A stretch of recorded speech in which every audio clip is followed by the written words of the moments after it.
like I said, I was working with Wetteland Narcotics enforcement team. So every night I was driving out there. So I'd do an 8-hour day in Tacoma and then drive out and do buys in Kitsap County, and do marijuana buys. We would do meth buys, coke buys. One of the cases led to, $125,000 at the time, which was big. $125,000 seizure plus 20 pounds of meth off of just basically ribs. I mean, we would order up, the defendant we had would order up, we would take it off in his house and go to the next one. And we did that for like a week straight.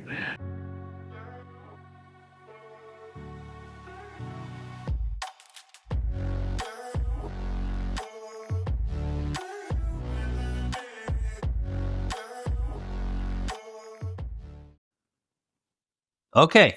Can you introduce yourself, please?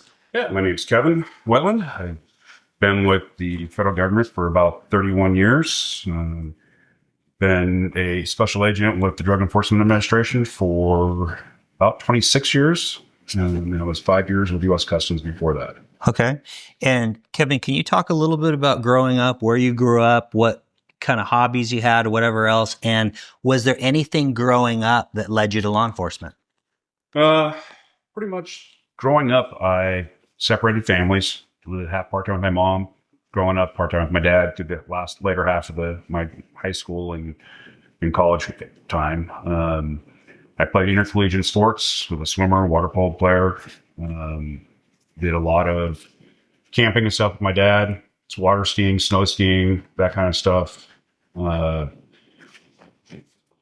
up, didn't really have a great aspiration for law enforcement at the younger age. I do remember one particular time that I happened to go back to the old neighborhood and, the guy that I would call my brother at the time, his sister was into pot and we smoked pot one time. I said, oh, never again. Matter of fact, I want to be DEA. And that was back in 7th grade and really never really focused on anything other than that for years. Why did that incident kind of make you want to be DEA? The feeling that I had was like, never going to do this again. Okay.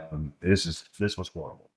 So, for me being that young and saying that's what I want to do, people say, that doesn't happen. Well, I didn't even think about it. Didn't want to do it. Matter of fact, my dad tried to push me into doing sports medicine because I was so much into sports. And I took one law enforcement class in junior college and was like, I'm done. This is what I want to do. Went off to college. Was going to go off to do the same college at Sac State with my girlfriend. My dad said, nope, not going to pay for that. You can go to any other college in the state of California, but I'm not paying for you to go to the college that your girlfriend's at. And so the only other school at the time that had really good law enforcement was San Jose State. Okay. So I went down to San Jose State. Went there, commuted back and forth between Sacramento and San Jose for quite a while until she decided she found somebody up in Sac State. And I said, well, I guess I'm going to have to find something else. And got happened to be mountain biking and laying by the pool in like a April, May time frame, just kicking back, waiting for finals, and get a phone call saying, hey, you need to do an internship for your college degree. And I went, I do? Okay. She goes, well, U.S. Marshals and U.S. Customs are having internships. Do you want to do one of them? And I said, well, what's the difference? And they're like, well, Marshals, you have to take 6 months off of school, whereas Customs, you can work and do work and school at the same time. And I'm like, well, if I take 6 months off, I'm never coming back. So I'll do the part-time gig with Customs. And that's sort of how I got linked into Customs and the federal government at that point. Was once you became an intern with Customs, they brought you over as a full inspector. What did you do as an intern? Everything an inspector did. Our credentials did the exact same thing as theirs. You can make arrests, just couldn't carry a gun, but you can make arrests, do taxes for people coming into the country, do searches, everything. No, but even as an intern, really? Yeah. Wow. So we did basically everything a customs inspector did, but we did it part-time. Wow. And then as soon as we got done they sent us off to the actual customs inspector school, which was 12 weeks, and carried a gun, did all the stuff at that point that a normal inspector would do. Okay, so that's what you started as a customs inspector, then. Customs inspector. And then, so what's the job? Well, how old are you when you do that? I was 21 when I got my first job internship. And then I think I was 24 when I became a full inspector at that point. Do you have to go to, did they send you to an academy for inspector? Yeah, federal law enforcement in Federal Law Enforcement Training Center in Glencoe, Georgia. Okay, so FLETC? Yep. Okay. What kind of stuff do they teach you back there, FLETC? Same thing as you would do some DEA stuff. I mean, you did arrests, you did your cardio, workouts, you did shooting, you did driving.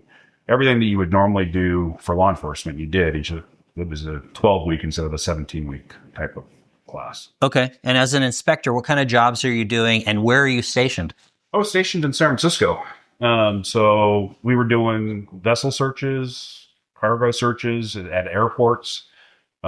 Did passenger. My thing was dealing with passengers coming in at the airport. So I spent a good 5 years dealing with passengers and people coming in, and sort of for where I led into my tail half of my DEA career is doing the interdiction part with DEA. Okay.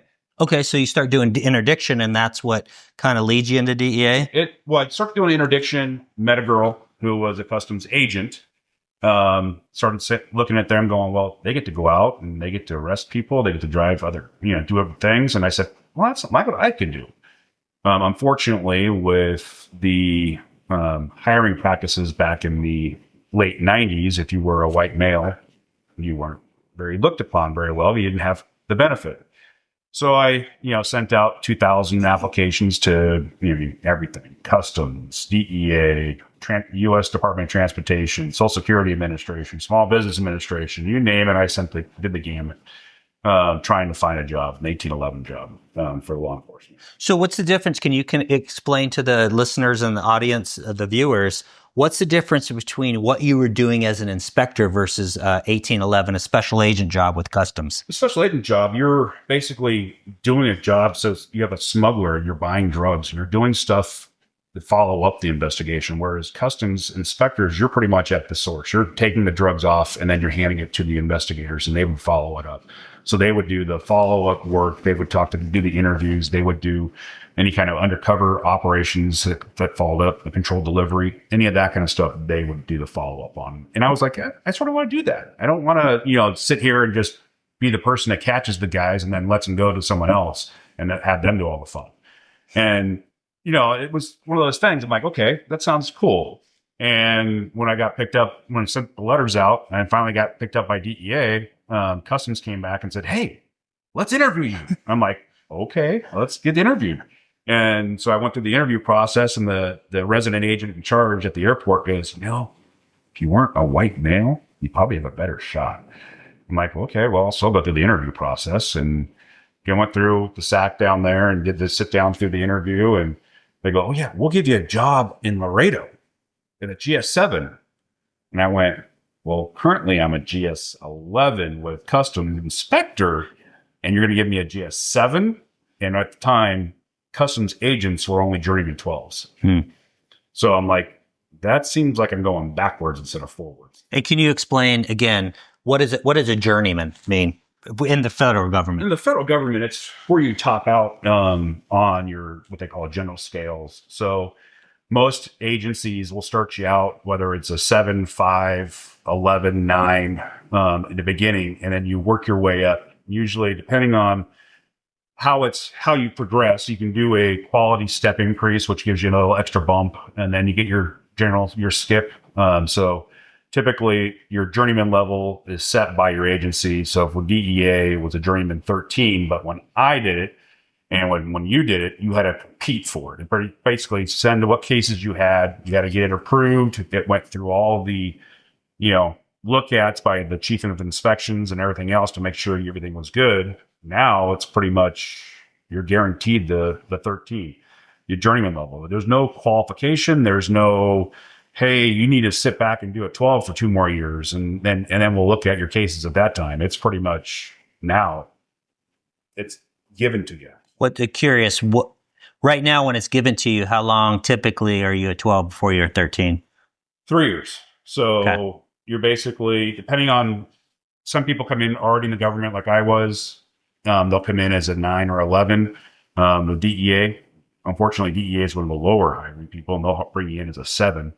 And so you get these young kids that come in as a 7 here in Seattle, where, they can barely afford the rent on a studio at that point.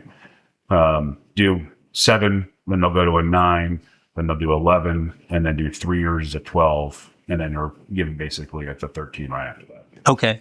So I'm assuming you tell customs to pound sand and you go. I do. I wasn't going to go to the Laredo border and spend, I don't know how long down there, wondering if I'll ever get off the border. Didn't speak Spanish, never took a Spanish class, took German when I was in college. So I wasn't going to sit there and go, okay, I'm going to go to the border. And then my ex-wife, or my wife at the time, basically was, an agent there in San Francisco, and she didn't want to go to the border. So we were like, okay, well, we'll roll the dice with DEA and see where they put us. And we knew that it would be, one of the major cities, probably a LA, a New York, a Miami, because those were the big popular cities at the time. Yeah. So can you explain a little bit with DEA? How does it work in terms of what office you are assigned? Well, back when I was doing it, depending on how many people you had left in your class on the 14th week of training, you would come in and they would give you a list of locations and say, we have 3 in Miami and 1 in New York and 1 in Newark. And then as a class, you would have to figure out, well, I want to go here. And you couldn't go back. At the time that I got hired, you couldn't go back to where you came from. So I came from San Francisco. So San Francisco covered Sacramento, it covered Redding, it covered Fresno, Bakersfield. All those areas were covered within San Francisco division. So I could not come back to San Francisco. So I had to pick somewhere outside of there. And so when the list came out and San Francisco was on the list and Bakersfield was on the list, I couldn't pick any of those spots. So you basically work it out amongst your peers of where would you be willing to go to. And so some people have family in this city and you're like, well, I don't want to screw you. So how about you put that number 1 and I'll put this number 1, but they'll be close enough so that if I get that one, you can get that one and we're not too far apart. Maybe we can work a deal out. And my ex didn't want to leave the West Coast. I had Oregon and Seattle being on the list, and neither of us wanted to go to LA. So I was like, okay, let's, try the Northwest and we'll spot up here. And one of the guys had a family member in Oregon, and I said, I'll take Seattle. And that's where I ended up. Okay. And what year was that? That was 1997. Okay. So 1997, you get out of the academy, and the academy, I'm assuming, is a lot like FLETC, where you're just, learning federal law and all that other stuff. You get to Seattle. What's the first group you're in? I'm in what they called Group 1, which is the General Enforcement Group. It had IRS, it had ATF, it had actually U.S. Customs at the time, and then the rest of us were agents, DEA agents. Okay. And what kind of cases are you working on? We did just about everything. We did heroin, we did cocaine, marijuana. The field training agent that I had basically was on a Thai stick at the time, which was a popular marijuana thing coming from Thailand and Cambodia. He was on a case there, but all he was doing was paperwork. I had other co-agents that were out doing, nightly raids on, buy bus and everything else. And so when they would have something, they'd go, hey, let's come on out. Hey, come on out. So I got hooked up with one of the agents, and we were out doing, buy bus and buys and stuff like that every night. So I got lucky on that aspect. So I was able to go into something directly. How old are you at the time? 27. Okay, so 28. So January 1998 when I got stationed in Seattle. Okay, so when you start off, what are your hours like? How much are you working? Oh God, when I started out, we were in the office at 8, and I probably wouldn't be getting home until 10 or 11 o'clock at night. And being that I was here and my ex-wife was down in California, I'd go directly from work to the house that we were remodeling. I had to remodel the house until 3, 4 in the morning, turn around, go back to the hotel, sleep for 3 hours, and then get back in the car and drive back to Seattle and do it all over again. So a lot of not only work hours, but personal hours trying to get everything going. Any kids at the time? No kids. At the time, my ex was pregnant with my oldest daughter. So being a pregnant mom, she didn't want to do much except for, the little things, maybe paint her room here and there, but all the molding and yard work and all that kind of stuff sort of fell on me. So between working the 10 and 12-hour days and then turn around and do all the yard work, I was pretty beat during the first half of my career. So in group one, how long were you in group one? I was in group one for 1 year. That's it, huh? That was it. Any interesting cases that happened to you during your first year? During my first year, my boss basically called me and says, "Hey, a duty agent call. Go take care of this." And being not from the area, I was given this number that was a 360 number. And I'm like, okay, where the hell is this? And they're like, well, that's on the other side of the water. I'm like, where is the water? And so I called the number and I ended up getting hooked up with the West Sound Narcotics Enforcement Team. And they had just taken off a couple members that were associates to the Bandito motorcycle gang. And so I got hooked into working with the West Sound Narcotics Enforcement Team for probably 5, 6 years, just doing cases with them.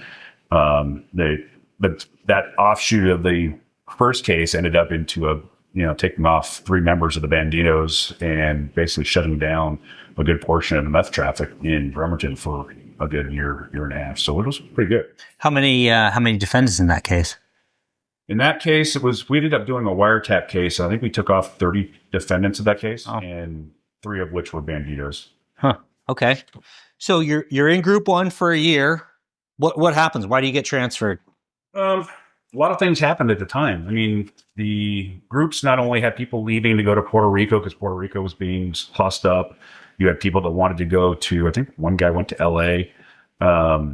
Customs was pulling out. So the group was sort of in a flux. One of the agents that I had been working closely with transferred down to Tacoma and he was really trying to push me to go down there. Not knowing that the supervisor he had down there was just an absolute animal. And he was trying to coax me into getting down there so he could get out, unfortunately. So got me down there. The supervisor was there, actually passed away right before I got there. Was transferred there in January of 99. And me and the other agent, we basically worked cases nonstop. We pretty much became best friends. He was in my wedding the second time. He was my best man. We just have done everything together for 20 plus years. So in Tacoma, what kind of cases are you working on? Tacoma, we did everything. I mean, we did marijuana grows. Like I said, I was working with West Sound Narcotics Enforcement Team. So every night I was driving out there. So I do an 8-hour day in Tacoma and then drive out and do buys in Kitsap County, and do marijuana buys. We would do meth buys, coke buys. One of the cases led to, $125,000 at the time, which was big. $125,000 seizure plus 20 pounds of meth off of just basically rips. I mean, we would order up, the defendant we had would order up, we would take it off in his house and go to the next one. And we did that for like a week straight. We did marijuana case, a big conspiracy marijuana case that ended up with like 7, 8 locations where we were middle of the night, 2, 3 in the morning doing sneaks out of the property with a FLIR, trying to see who was, what house was hot and was it worth doing a warrant on that house. So we had wiretaps with them. I mean, we did everything we possibly could with the West Sound Narcotics Enforcement Team at the time. So just kind of a side note, Kevin, can you kind of explain for the viewers and listeners, when you talk about working marijuana cases, what type of marijuana cases are you working with DEA? Because most people are thinking, I grabbed a dime bag or doing anything else. What are you working as a DEA agent? It's actually morphed over the years. So you had, back when I started with DEA, you had basically what we called old-time growers, who basically were old white guys that would have a house or a barn or a cargo container, and they would have anywhere between 100 and 500 plants growing in there. Indoor grows. It was not as well organized. You would have a hose, and a guy would go manually hose, water each plant. There was no mechanical on-off type of, system that fertilized it and everything else like they have the new setups at the legitimate grows they have now. So back then we were dealing with old white guy growers that would grow 100 to 500 plants, and they would do multiple houses. And then it went from there to these old white time growers that would just basically go buy a house, and the whole entire house would be a grow. And then shortly after that, it switched to what we call BC Bud. And that was the highest potency marijuana you could get. And the Hells Angels and the Vietnamese and everybody else were smuggling it into Washington. And that was the thing. And it was a moneymaker for the Canadians at that time. And we would run, I think we did one wiretap on just BC Bud alone. And we ended up with $9-10 million in cash and every luxury car you could do. And so you had every TFO, every task force officer, every agent driving either a BMW, a Mercedes, a Denali Yukon truck. I mean, it was crazy. But just to kind of clarify, what you're focusing in is not an ounce dealer, not a half an ounce dealer, not even a pound dealer. No. These guys were, when you're doing a 500 plant grow, they're getting 20, 30 pounds out of this 500 plant grow. So you're dealing with guys that are doing multiple pounds. And it was good weed back in the day, but when the BC Bud came in, it was 500, 600, 800, 1,000 pounds. One of my old partners and I hit a Hells Angels crew that had 1,800 pounds inside a locker or a they call it one of the U-Haul Rider trucks. So, we're talking large amounts, not where you go to the store and buy prepackaged 1 ounce, 1 bud type of marijuana. You're getting ripped off by the taxes and stuff in the state, but those guys were selling 1 pound of marijuana for $3,000. Yeah. And it probably cost them $1,000 to grow it. So they're growing $2,000 per pound extra. Yeah. And it was shipping across the country. So we were just a mecca for all the marijuana leaving Washington and British Vancouver and going straight across the country. And then you said something, and I just want to kind of clarify it a little bit. So you seize these kind of fancy cars and everything else. How did you do that? How does that work in the federal government? In the federal government, we were working, it's a 2-tier system, actually, which is bring on a task force. So most of the stuff we seized was all state. And then there were some stuff that we had federally, but it was predominantly all going to be done state. And so you would seize a vehicle that was either used for transportation. So they were using the car to go back and forth. Their only solely income was selling marijuana. We would prove the fact that they didn't have a job. We would pull the employment security of them, show that they didn't have any other legitimate income coming in. So we would seize the car that way. Or if they would do a meetup with a informant or something like that, and they would try to sell drugs out of the car, we would end up taking the car at that time. Okay.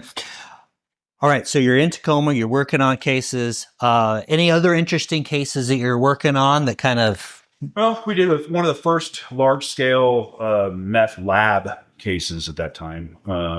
Wiretaps weren't very popular. They had come and gone. They were very time-consuming. You would have to do a reel-to-reel for recording. You would have to do a logbook. It was not many of them were done because it was so time-consuming. When the system upgraded in 2001, we were able to get into a Mexican crew that were making dope. And we were actually supplying California with meth. And we had 2 or 3 major labs here in the Eatonville area that before we even got up on the wiretap. The very first time we bought 5 pounds of meth from Mexicans, which was unheard of back then because you're usually buying an ounce, a quarter pound. Turn around and buy 5 pounds right out the gate was, unheard of. So we went up on a wiretap in the Centralia, Lewis County area and ended up working a Mexican crew out of there that was supplying meth all the way down to California. They were getting their push tab Fentanyl pills that you would get at the local highway grocery store. We would find them going to the highway grocery. We would go there and give them a little card saying, you can't do this anymore. And then we would turn around and hear them later on the wiretap. And she goes, hey, I got that for you. And then Mexican would come back, Kim, I love you. So it was kind of funny. And you hear how this really went on, where they knew they were doing bad things, but they really didn't care. And then when we ended up doing the takedown, we ended up with 99 pounds of extracted pseudo, which was huge at the time. Barrels upon barrels of solvents, and the Washington Ecology came out and said it was one of the worst labs they had seen in Washington. These guys got 10 years for that, which was crazy. It should have been, more. Yeah. And that's when I started opening my eyes to how the federal system really worked. I mean, we had a lab at Eatonville, and we got one of the cooks, and he went to trial. And the prosecutor would get up and say, yeah, your fingerprints were on here. Your fingerprints were on here. Your fingerprints were on here. And then the defense would get up and say, well, why were your fingerprints? Well, I picked it up and asked them what you do with this. And they said you cook meat with this. And we're like, really? Oh, what about this? Well, they said they cooked meat with that too. And at the end, the judge cut him off and said, well, he was meant to do that. Even though the jury came back and convicted him, the judge said, no, there wasn't enough. Wait a minute. Yep. You go to trial, you convict the guy, and then does the judge overturn it? Judge overturned it. Wow. And because we didn't, DEA has been slow on the fingerprinting side, but the state was really good with their fingerprinting of all the equipment. So we had packages of meth that we had sent down to the DEA lab. Well, 6, 8, 10 months later, they finally come back literally the day after the judge dismissed the case with his fingerprints on the meth. I don't think I've ever heard of that, Kevin, about a judge coming in if the jury finds somebody guilty. I've never even heard of that. What was the justification? He didn't believe that he actually knew what the stuff was used for. Wow. Okay. That was my experience to Western Washington in law enforcement. That started the downward spiral of law enforcement in Washington. But was it like that?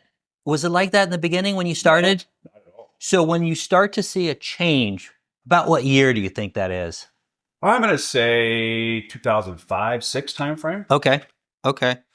And what do you think happens in 2005, 2006 that kind of gets crazy with law enforcement here?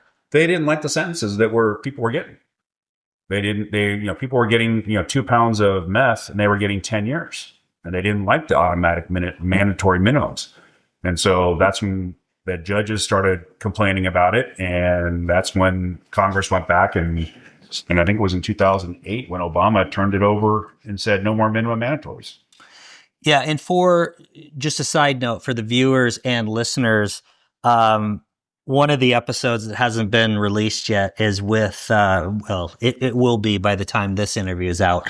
But if you look at AUSA Monty Stiles, he specifically talks about the importance of minimum mandatories and why it's important, in particular with drug cases. Okay. I didn't even know that story, Kevin. That's very interesting. So how long are you spend in Tacoma? I'm in Tacoma until July of 2009 after I turned a crooked supervisor in. And then I got booted out of Tacoma and sent to Seattle. Okay. As much as I'd like to talk about that, I don't think we should at this point. I mean, I think that's definitely a topic that I think maybe I come back and interview you again. Oh, yeah. I mean, I have no problem about that. I mean, again, it was a time in my life that I needed a change. So it actually worked for me. I was in that time frame. I had gone from getting a divorce in 2006, trying to be that single dad and then getting remarried. Actually, it was divorced in 2004, remarried in 2006, and having a new wife, who had never been in law enforcement. And even though she was very patient and very understanding, I mean, literally within a month of getting married, I was involved in a shooting. We got, I was working late hours in a wiretap, and then turn around and 3 years later, end up with this huge thing with the supervisor and moved back to Seattle. So, I mean, it was a very, self experience where you learn, okay, my life is not revolve around the job 100%. So I want to just take a little sidetrack here. So the ex-wife, we're talking about the one that basically was an agent down in San Francisco, right? The ex-wife ended up finding a task force officer in my old group in Tacoma and ended up having an affair with her. And then we ended up getting a divorce in 2003, I believe it was. But what do you think? Here's my question about this, because this is one of the questions I always ask, and I'll ask it at the end for you as well, to not just cover her, but your family in general. Do you think it was the job, the stress on the job, the long work, the whatever else, or, I mean, she has an affair, that's something different, but what do you think it was that led to the demise of the relationship? I go back and I try to self-reflect. And during that period of time, I worked a lot. I mean, 12, 13-hour days regularly, wiretap after wiretap. And so when you're doing a wiretap, you're working weekends, you're working nights, you're leaving in the morning first thing. And I didn't spend a lot of time with my kids. I don't think that's what led to the divorce, because she was an agent too. She knew what the job was. She did late hours. She did everything else. It was never an argument over my job or her job or anything along those lines. I think it was a personal preference about what she did. But in that time frame, I did look back and say, well, now I have to be a single dad. And now I have to figure out how I'm going to do that. So every other week, I had the kids 100% of the time. Mm-hmm. So that meant getting them off to school. That meant getting them to their soccer or gymnastics or whatever I had to do. So it made me really think and slow down at that time, which was a good thing, I think. Okay. Because I was 100% focused on doing this. And if I would have gone down that path, even if we were to stay married all that time, I probably wouldn't have the relationship I have with my kids now. Okay. And so this all happens once you end up getting transferred to Seattle? No, this happened Before that? Okay. About 3-4 years before that, the divorce did. Okay. And is it fair to say that when that happens, you kind of slow down a little bit and self-reflect a little bit? Okay. Yeah. So once 2004 hits, I'm realizing that I got to be more of a dad than I am an agent, and I have to slow down a little bit. And even though we still had our late hours, we still did our things. I try to do that more on the weeks I didn't have the kids. Right. So it was a 12-hour day on every other, Monday instead of every Monday. So that's how I balanced it out a little bit. Okay. So you get transferred to Seattle. Mm-hmm. What year was that? July of 2009. Okay. July of 2009. And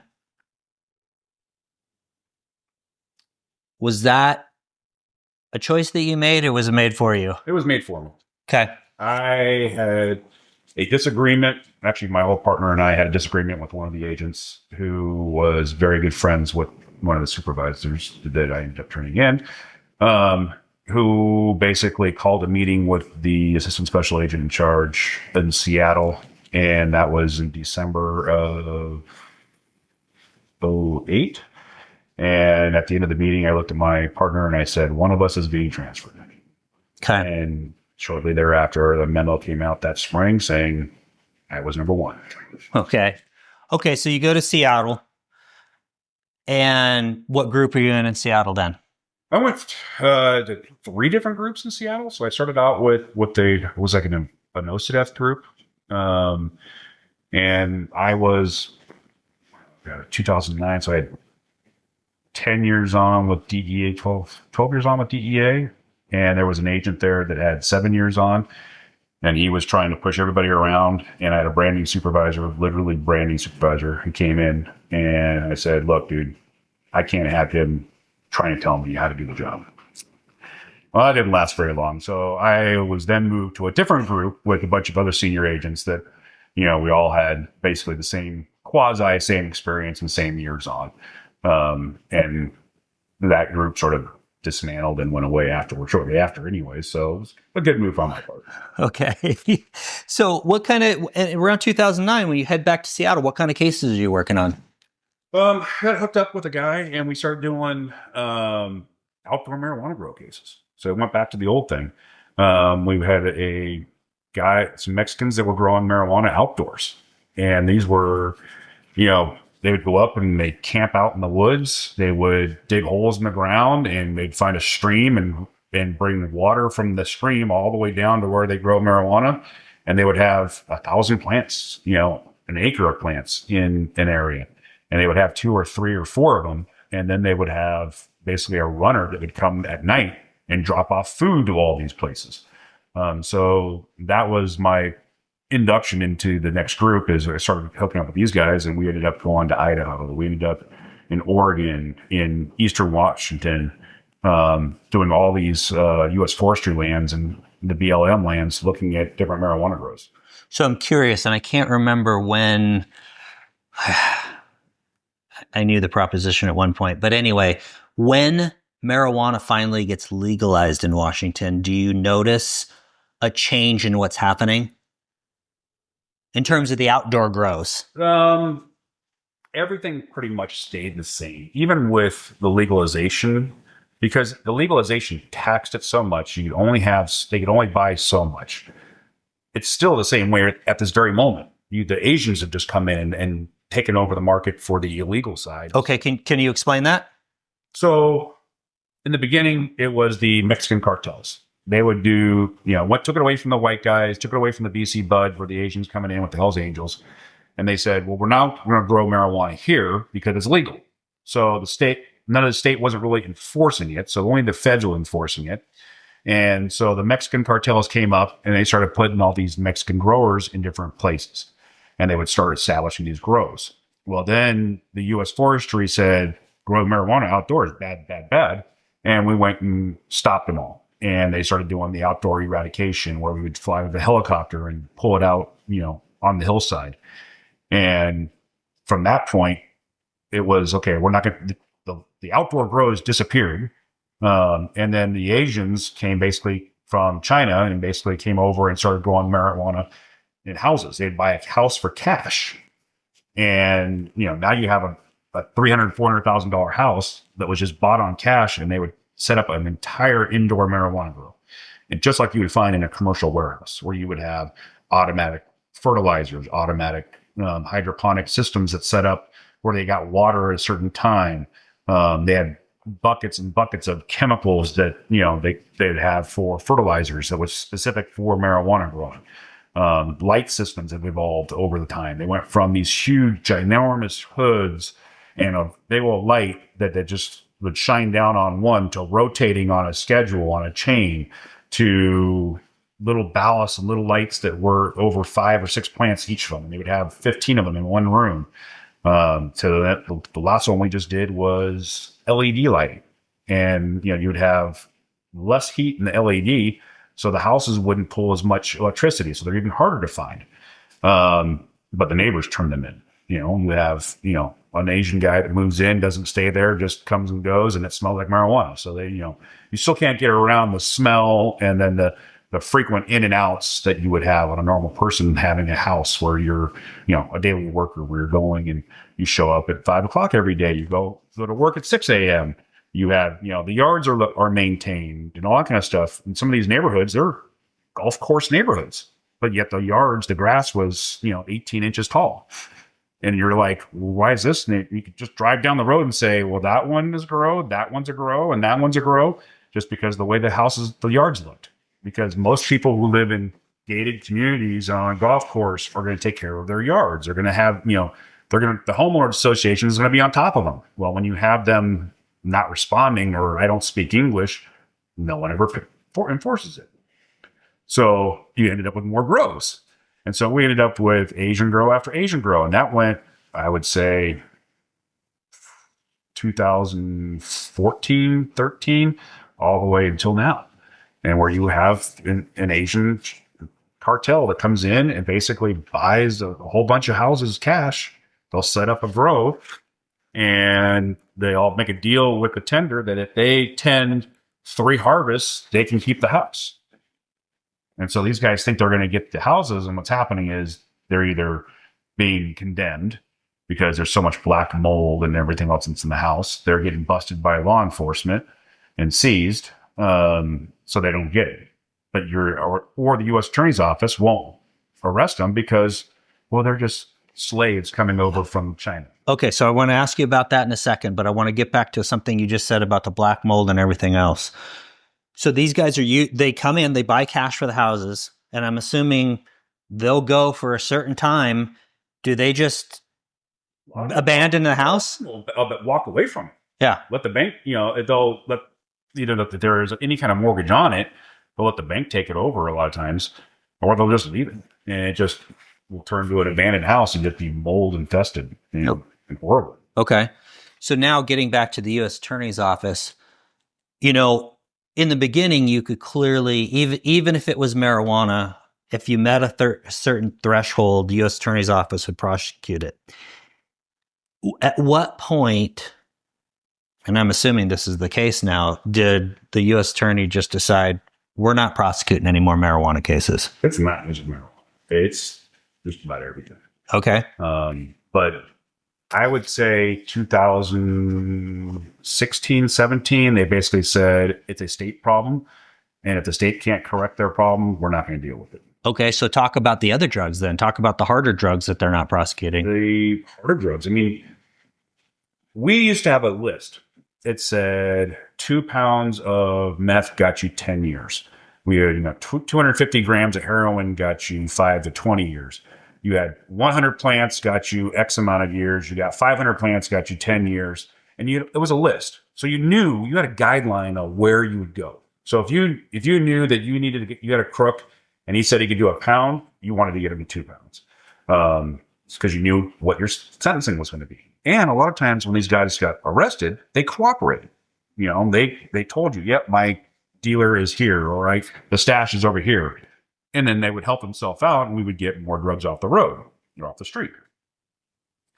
Then the laws changed, and people got very lax on what cases they would take. And I would say around 2015, it became really bad, and basically they wouldn't take anything. I mean, you would have 20 pounds of heroin in a trap car, and you would arrest it with an undercover or an informant, and they would say, well, that's just a courier. We don't want to arrest a courier. It's probably, he's just getting $500 for it. So why do you think it changed? Why do you think they just, because especially in the federal system, if you get caught and arrested with a certain threshold, it used to be you're going to get 100%. Why did it change? Politics. I think this is a very democratic state. They don't want to put people in jail. They really don't. And I think I would say the last 4 U.S. attorneys that came in did not want to put people in jail for a long period of time. And when you have judges that are brought in by Democratic, liberal presidents, then you have that same issue. So is that true also for what's going on with the fentanyl? The fentanyl is the same thing where originally it was just a little bit, and you would get some prosecution for fentanyl for a little bit. Well, then it blew up. I mean, it's horrible now. I mean, we just took off 12,000 pills yesterday, and you don't even go to the U.S. Attorney's Office because a kilo and a half of fentanyl pills is not going to get you anything because they're going to look at it as that's not enough. I mean, this is pretty much back to where the 80s was with cocaine coming from Colombia into Miami, where 50 kilos wouldn't get you any federal prosecution. They'd take you to the state. What would it take in this day and age for the U.S. Attorney's Office to take a fentanyl case? How much would you have to do? I would say it all depends on, is it a courier? Do they have a job or a stash house here locally? Was there any firearms found in it? And how many times they've made the run before? So if it's a brand new person who's never made a run and he's got pills, I bet you it's going to be somewhere around 50 to 60,000 pills. Hmm. And now if he has a gun, they'll usually take 20,000 to 30,000 in a gun. If it's somebody who's got a stash house here, you're looking at probably 30,000 or so. But typically it's going to be 40,000 and above. Okay. All right. Got a little sidetracked there on the U.S. Attorney's Office. So tell me, at some point, you decide that you're going to get promoted or you want to get promoted. Well, I had thought about it. I took the test. I had a supervisor that pushed me to take the test. So I really didn't think about it. I didn't want to do it. And why not? I'm just curious about that. Didn't like management. I was screwed. Mm-hmm. I didn't want to be a part of that system. After I had done my part, then basically told I'm a piece of crap and moved from group to group and not ever been, not left alone. So I was like, why do I want to do this? Why do I want to have this headache? The supervisor said to me, he goes, at one point, you may have somebody here that you don't want. Which made me think, and I'm like, well, you're probably right. I'll go test. At least if I test, I don't have to, I don't have to promote immediately. I could sit on the score because with DEA, you could sit on the score for 10 years and not ever have to worry about it. And I was already 46 years old. And I'm like, I'm happy. I got 4 years and I can retire because, at 50, I'll have, at that time, I think I would be 27 years, something like that. And I'm like, I'll be happy with that. No problem. And I actually had a system on my phone that said countdown to age 50 and retiring. And so I'd taken the test and I kept on seeing all these people get promoted. And they were, 8 years on, 10 years on, 12 years on.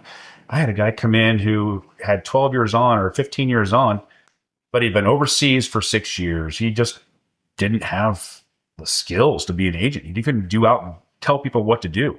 Well, he was my supervisor. And so he would tell me what to do. And I look at him like, you're out of your mind. And so what happened was the group started going towards me instead of him. So then he starts to get pissy that no one's listening to him. So that's when I got really involved in interdiction work, is because I knew he couldn't do it. He did zero people skills whatsoever. And so I could go out and do my interdiction and do everything I wanted without ever having to deal with him. And that's how that ended up going for me. And then once it was known he was getting towards the end of his 5 years, because once you do your 5 years in Seattle or DEA, you have to go do your headquarters time if you're not over age 50 when you promote. And I'm like, well, Christ, who's going to be the next person? And I had some really good upper management people that were in my corner at the time. And I'm like, well, this is probably the best time for me to even think about it if I'm going to do it. And again, wasn't really like high on my priority list. Like, yeah, I'm going to do it. You're going to be the person. I just happened to put a thing in and I got interviewed by the assistant special agent in charge. And he said, I want you. And I went, you sure you know what you're getting into? I said, because I'm going to tell you how it is. I'm not necessarily going to agree with you on everything. And he's like, that's the exact type of person I want. I'm like, okay, you know what you're getting. And so, they promoted me and a year after I turned 50. So I knew, well, I'll never have to worry about going to DC, so I could stay as long as I want. And unfortunately, it turned out that every senior agent decided either to go overseas or leave Seattle.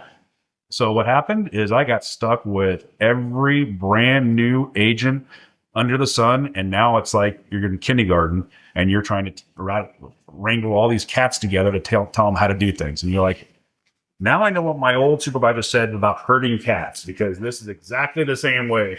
Okay, so we'll talk about that in just a second, but I want to talk about you get promoted to management, and I'm assuming over the course of your career, you've dealt with a lot of supervisors. How do you decide or what has become your leadership style on how you manage people? How'd you come up with that? A lot of it was what I had seen from prior management. I mean, you had guys that said, you know what you're doing, I'm going to leave you alone. I've had the micromanagers that try to change every word on your report. I had ones that did the exact same thing. I had ones that sat in the office and never went out on a drug deal. So looking back, I'm like, I don't like not being involved. I want to be a part of everything that's going on. I want to make sure that people are safe. And so my management philosophy is I'm going in, I want to make sure that I'm taking care of my guys. 100%. They're the most important thing to me. If that means I have to go into a burning building to grab them, I'm going to jump in and grab them. If the ASAC is yelling and screaming at something, I'm going to be the person jumping in front of them to get yelled and screamed at. Because nobody was there for me to do that. Nobody except for my senior agents who really didn't have the clout to stand in front of management, upper management, and take that kind of responsibility. And I'm like, that's who I want to be. That's where I want to be. I want to be that person that takes the heat off of these guys. They should not have to worry about getting money approved. They shouldn't have to worry about explaining why they wanted to do a case. They shouldn't explain they shouldn't have to explain to somebody else why they want to buy drugs. That should be all on me. And that's the philosophy I've taken is I'm here to take care of them. I'm here to teach them how to do a case. I'm here to be their big brother. Okay. So let's talk a little bit about now what you're talking about, which is the lack of any experience at this point. I mean, there's a lot of senior guys that have left, that have gone away and everything else. And you're basically, what's the average, not age, but what's the average years of experience that an agent is coming in that you're having to supervise now? Right now, the most senior person I have is 2.5 years. 2.5 years. Wow. And so what's your group? What kind of cases are you working on? The good thing is I work I'm on a task force. So I supervise not only state and local, I also supervise the federal agents.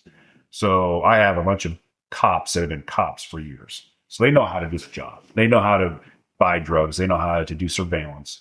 So a lot of me is relying on them to help train and teach as well, because they know how to do the paperwork. They know how to do that stuff. So they're helping these guys along the way. But it's not an easy road right now. So let's just say you're in a group and you don't have those task force guys. You have a whole bunch of brand new DEA agents. What would you need as a supervisor to be successful? I mean, you know what I mean? I mean, is there anything that would be working twice as much as I'm working now? I would have to be the one running the CIs. I would have to be the one basically one-on-one with each agent. There isn't anybody. We have a couple groups up in Seattle that I never worked a case with the FBI. Now these guys are relying on working on cases with the FBI because there's nobody that knows how to do the job. So there's nobody teaching them to go to do this for this informant or pay them that much or go buy drugs for here or here, how this is the prosecutor to go talk to if you want to bring a case federally. There isn't any of that. So what you have is a couple of FBI guys that have been around a while and they're going directly to the FBI to learn from that. So we're really having the FBI teach some of our newer agents, which is, in my book, goes against my grain because that's just the way we were raised in the DEA system is you are DEA, FBI is FBI, and they don't know what the hell they're doing. And that necessarily not the truth. That's just the way we were raised. Yeah, I mean, it's like, look, FBI has their expertise. We have our expertise.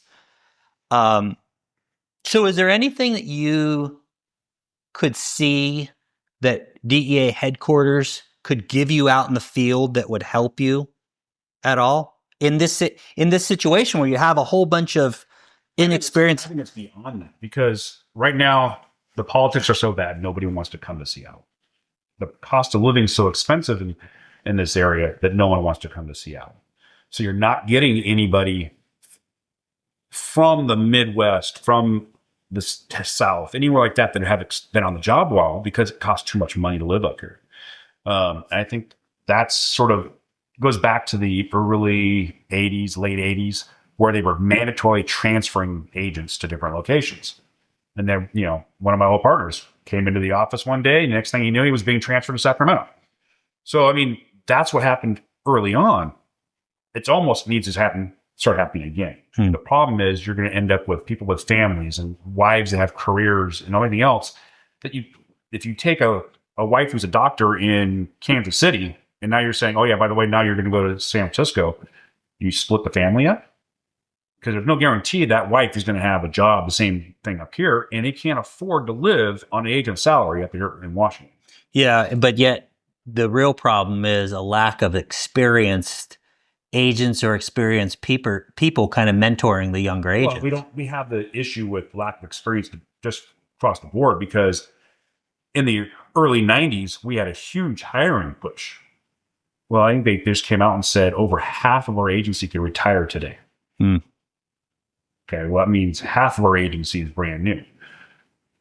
And that's, that's the problem that we're running into is, you have all these, you may have senior supervisors or agents out there, but they're ready to go. Yeah. Or they're going. And so they're not going to move. And you're not going to have that ability. And so you're going to end up with a bunch of brand new people one way or the other. And they're trying to bring people in, but they have to lower their standards. They have to, make it equitable. And they have to make sure that they, if they want to come to the interview in thongs and tank top and shorts, they can do it and not be looked upon. When I came on, you had a supervisor, you had senior agents, and they would basically just throw random questions at you. And, well, why would you want to be a supervisor? Or why would you want to be an agent? And you'd have to come up with reasons, and then they would look and say, okay, he's a good guy, I could work with him.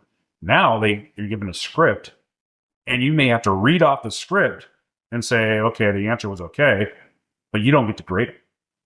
Everybody has to come to an agreement on, did he answer the question? Yes or no? Not how well he answered the question, not how well it was, or even if you could work with him, or even if his background, would meet something that you're doing. You can't even take in consideration if they're a cop or military. It's basically thrown into a mixing pool. You pull out a name and you say, answer these 5 questions. You answer the 5 questions. Next, go to the next one. They lowered the standards in physical fitness, where we used to have to do the 2-mile run. We would have to do a shuttle run. We'd have to do pull-ups. We'd have to do all this other stuff. Now they take out the pull-ups. They've taken out the shuttle run. You do 1.5 miles instead of 2 miles. And then you have the upper management headquarters come and say, well, it's a harder test doing it like that. And I just shake my head. I'm like, no, lowered it because you can't get anybody to pass is what it comes down to. Yeah. Well, let me ask you this, Kevin. If everything was equal, okay, if everything was equal, you had a U.S. attorney's office that wanted to prosecute, and I'm assuming at this point, most of your cases, if not all your cases, are going to state and local prosecutors, right? But let's just say everything's equal. Federal prosecutors are back doing their job. They want to do their thing. And you've got experienced guys and everything else. How is the work these days? Would it be just like the old days, or? Well, the old days, you're never going to get back. The old days, me writing a report, having a couple pictures and a recording was great. Now you got to make sure that, the person writing the report's never made a mistake before. You got to make sure that they have video and you have recordings. Every text message, email. They just add. And now discovery is like, whereas before discovery would be given out 2-3 weeks later, and you would have a pile of it. And you would say, okay, here's my discovery. Now they're saying in a week, I want everything. And you're like, how can I do that? Yeah, maybe I misspoke here. So now, if you're talking about the work quality, yeah, I'm just talking about work quality. Yes, you could go every day and do probably a case. Okay, and so what's the big drug these days in fentanyl? Fentanyl's it. Yep. Do you still see meth and heroin and stuff like that? We do meth. Okay. Meth is the number 2. The prices of meth, have gone up and down throughout my career. Started out, it was this Mexican dirty meth that was like $3,500 a pound. Then it went to the crystal meth from the Asians. It was $10,000 a pound. And then now it's down to, I think, $800 to $1,000 a pound. So it fluctuates. It's still there. The one drug that's, hit and miss is cocaine. So at least here. So you may, every once in a blue moon, you'll get, a someone selling cocaine. A lot of the black gangsters and stuff will sell it, but not a whole bunch. Black heroin, very little. Most of it is all powder fentanyl or pills. Fentanyl pills, fake pills. What kind of quantities are you seeing? You can go out and buy 1,000 pills every day. Easy. Okay. If you're like yesterday, we did 12,000 pills on a buy bust. Knew it was in go state. 12,000. Is that a kilo and a half? No, but is that a big case? Is that a small case? It's on a medium size. Okay. 2 years ago it would have been a large case. Okay. Now it's not.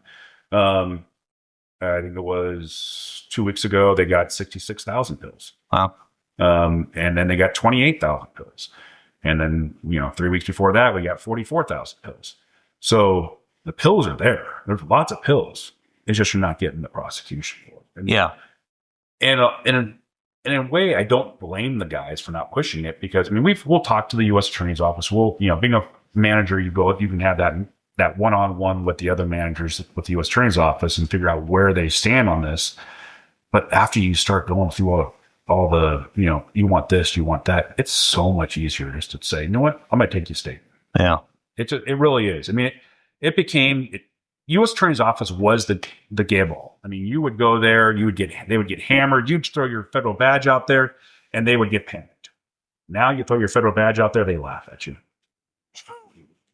Yeah. And, 9 times out of 10, I'll say I'm police. I don't even say I'm DEA because it doesn't mean anything.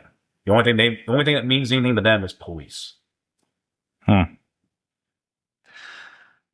almost hate to ask you this, but what would you tell somebody? Well, let's do 2 things. First of all, what would you tell somebody that was interested in DEA? Don't come to Seattle. Okay. Really, okay. Honestly, besides being in Seattle as DEA, I love my job. Okay. I love the work that you can do. You have the freedom to go do surveillance on somebody. You have the freedom to go buy as many drugs as you want. You can make arrests all day long. You can go do interdiction at the airport if you want. I love my job. I have flexibility all the time. Okay. There's bad times. Yeah. You get a phone call at 9 o'clock at night. Hey, we got to go out and do this. You got to do that. It is what it is. It's part of the job. Either you ingrain in that or you're not. If you have a family or a wife that's totally against that, I would say don't ever even think about DEA because that's the way it is. Okay, well, let me ask you a question before you go on because you brought up something interesting to me, which is you're still putting in hours, okay? And people that are doing the job are still putting in hours. Are you seeing a resistance, a pushback from these younger people that are coming in? Yeah, the Gen Zs, the millennials, they have no idea what working is. They were brought up in the COVID era where they're sitting at their computer and they're typing out their term paper on a computer and never having to go to class. And now, they're hiring so many random people. I got one guy who was a bartender. Why'd you become DEA? Sounded good. What? So they have no idea what working hours. You have that they'll want to they'll go on full out Ritalin based, I'm going to go out and do everything. And then a week goes by and now they're suddenly retracted and they can't do it. Or, oh, my wife's had family coming in and I can't work today. Dude, you're a year on. You don't get family time. If you're not putting in a 10, 12-hour day and doing call outs, you're kind of crazy, and they've got their backpack on their shoulder and they're walking out at 4:30 and you're like, you do know you have 3 reports due, right? Okay. So going back to my original question then, the work is still there. If you were going to get hired on with DEA, you would still say, absolutely, just so long as it's not up here in Seattle, go to one of these cities where... Go to a Midwest place where drugs are still illegal. Go to some place that prosecutors still do put people in jail. That would be I had an agent just recently go to El Salvador, and I said, when you come back, make sure you first find a city that they do prosecution in before you consider that city. I said, because he was a worker. He wanted to do stuff. But the reason why he left is because he couldn't get out of Seattle any other way. And so he went overseas. So when he comes back, I told him, find a place that you can actually work. Yeah. And that's what my philosophy to them is, find someplace you can work. Find someplace you can live. You can't do that here in Seattle. If you're hired on as a GS7 in Seattle and you're now required to do 12, 14 hours and you got a girlfriend or a wife, you're hosed. And you really are, because your wife's going to end up having to work. Your girlfriend's going to have to work. There's no, single income in this area. I mean, unless you've got come from money or you have a high enough pay grade coming here, you're not going to be able to have a wife that doesn't work. Okay. How has being in law enforcement as an agent, you're a little bit different situation because you started so young as an intern, but throughout your career, how has that affected your family? I would like to say it had a positive outlook on my family, even my cousins and, the nieces and nephews and stuff like that, because it hardened me. It really did. It didn't have this bubble of no crime. You don't have to worry about crime. I knew it. I saw it. I was able to have a conversation with my children about what drugs do, what the bad things are. They knew that when dad said no, it's no. I mean, it really brought in that more of a rigid type of, this is how life should be. I mean, it's not roses and lollipops. I go talk to my sister and she was like, oh, I didn't know there was drugs in Chandler. Oh, I didn't know that. And you're like, it's everywhere. Oh, I didn't know it was that bad. And so you see the different aspects, and then you have, your cousin, your nieces and nephew that, they'll joke around, and my sister will say, hey, did you tell your uncle you're going to go sell drugs? And he goes, hell no, I wouldn't tell my uncle. He'd kick my ass. So, I mean, you have the positive outlook with your extended family as well as your internal family. Yeah. My youngest daughter is maybe an attorney. She's knows what the rule of law is. Necessarily doesn't want to necessarily be a prosecutor in her life, but she knows. My middle daughter, she's got her master's degree in doing medical sales, but she understands. She did internal sales at Best Buy and seeing people steal stuff, and so she had a real hardened aspect of this is bullshit. So she's got a real rigidness. Then I have my stepdaughter who's a cop at Auburn. So that's sort of flown in the family with law enforcement throughout. And I think it's helped a lot of everybody knowing where everybody stands. It's not a, pussyfoot around and, oh yeah, I don't know what you mean. You have a conversation about what you mean. I mean, this is how it is. And you turn the TV on, they start spelling something, twisting it a certain way. And you're like, no, that's not the way it happened. It happened this way. Yeah. Oh, okay. It widened their eyes. I mean, even my close friends, I don't have like a conversation with them, but they know that, I've seen a lot more stuff than they have. And then if they ask me a question, I'm going to be able to tell them, yeah, it's, that's this or it's that. And so we all have this common thread of being rule followers in the sense that, none of us want drugs. None of us want to be around the drugs. None of us want to be involved in something stupid. And that's kind of nice. Looking back, can you look back at your 20-year-old self and then look at yourself now and see how being in law enforcement has maybe it has, maybe it hasn't, changed your view on how you see people in society? 100%. And how? Being 20 years old, you don't know what's bad. You're out there having fun. You're driving fast. You're doing stupid things. And you're like, okay, this is cool. And then you get thrown into a spot where you actually have to do something. When I got 21 years old, thrown into customs, and they said, oh yeah, you're going to talk to every person that comes off a plane. What? Yeah, you're going to talk to them and find out, how much they're bringing in, what they're doing. You're going to calculate their tariff. Oh yeah, by the way, they're going to lie to you, and you're going to have to figure out how they're lying to you, and you're going to have a document. People lie to you? And so it made you start thinking and start doing stuff that you hadn't done before. Look at different people. Look at how they look, their eyes look at you. How, if they're looking you up and down, what are they trying to do? I mean, are they scoping out to see if they can rip you off or what? I mean, yeah, it's definitely hardened me up. I mean, in the beginning, I wouldn't necessarily say I was the guy that was outspoken, but the more I got involved and the more I saw the stupid things happening, I got more vocal. And it brought me out to a point where I have no problem with the administrator of DEA coming into there and saying, this is screwed up. Not many people will stand up and speak. And I feel that this job has brought me out of that shell that I was in and out to a point where I can say what I really, really mean and have something to back it up. How about some people feel this way and some people don't. Do you feel more jaded toward just general people, or no, you're pretty much. I'm always on guard, unfortunately. Okay. I had long hair for 17 years down the middle of my back. I mean, so people looked at you as a piece of shit to begin with. So you always looked at them. You always paid attention to what they were doing. So I got jaded just by the way people treated me.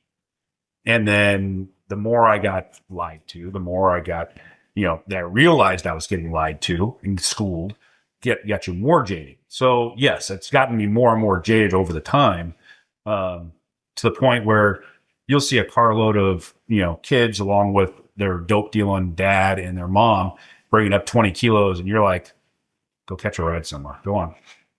It doesn't bother me. The new kids, well, I want to make sure they have their clothes and I want to make sure they have, a ride. And I'm like, do you just not understand? They just brought 40 pounds of meth in that car. No, I don't care what they do. That's the unfortunate jaded part. Yeah. So one last thing, if you had somebody watching this video, not just DEA, but wants to go into law enforcement in this day and age, what would you tell them? Probably the same thing I told my daughter when she decided she wanted to be an agent. And I looked at her and I said, you don't know what the world is. Go be a cop. Go get in a car. Go respond to calls. Get in fights. Go arrest people. And then see if you really want to do it. Because that's going to tell you if you can handle this job. What about for somebody that just is not necessarily DEA, but wants to go into law enforcement as, like, say, a street cop in Seattle? Would you recommend being in law enforcement in this day and age? No. And why not? No one has your back. There's nobody. I mean, again, it's geographic, obviously. Yeah. Here in Seattle, I wouldn't recommend being a cop in Seattle off of Teen China. No way. You have people that are you have cops that are getting in fights that are fighting for their life that have to use force, and they're getting charged with murder and assault. That's not right. No. What about being a law enforcement in another area that's maybe a little bit more pro law enforcement? I would not say law enforcement's a bad route to go if you know your surroundings. If you're in a Phoenix or you're in a Boise, Idaho, or it's probably a different, rule of law is different. Where is it here in Washington, Oregon, California? When you've got people smoking dope in the public and you go to just to go contact them and you as an officer are getting harassed to do it, that's a bad day.